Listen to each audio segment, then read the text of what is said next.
Global energy మార్కెట్లో భారీ కుదుపు.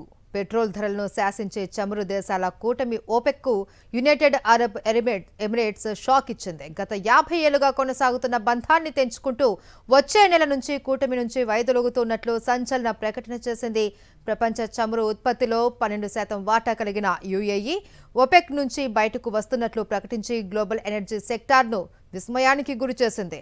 తన జాతీయ ప్రయోజనాలే పరమావధిగా దేశీయ చమురు ఉత్పత్తిని భారీగా పెంచడమే లక్ష్యంగా అబుదాబి ఈ నిర్ణయం తీసుకుంది.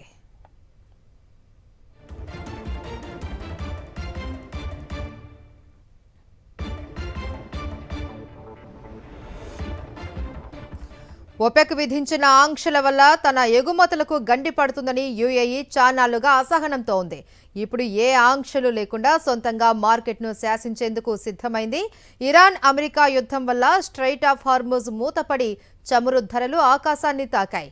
ఈ క్లిష్ట సమయంలో ప్రపంచ ఎనర్జీ డిమాండ్ను తీర్చడమే తమ లక్ష్యమని ఎమిరేట్స్ ఎనర్జీ మినిస్టర్ సుహైల్ అల్ మజ్రూయి స్పష్టం చేశారు. ఒకప్పుడు అత్యంత సన్నిహితంగా ఉన్న సౌదీ అరేబియా, యుఏఈల మధ్య గ్యాప్ మరింత పెరిగింది. ఇరాన్ విషయంలో సౌదీ అనుసరిస్తున్న తీరుపై యుఏఈ తీవ్ర అసంతృప్తితో ఉంది. ఒపెక్ శక్తి క్రమంగా తగ్గుతున్న తరుణంలో యుఏఈ నిష్క్రమణ ఆ కూటమికి కోలుకోలేని దెబ్బే అని విశ్లేషకులు భావిస్తున్నారు. మరోవైపు ఈ ప్రకటన రాగానే అంతర్జాతీయ మార్కెట్లో బ్రెంట్ క్రూడాయిల్ ధరలు 3% మేర పెరిగాయి.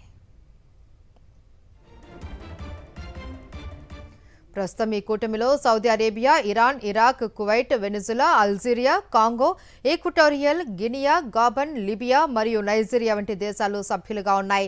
గతంలో ఖతార్, ఈక్వెడార్ ఈ కూటమిని వీడాయి.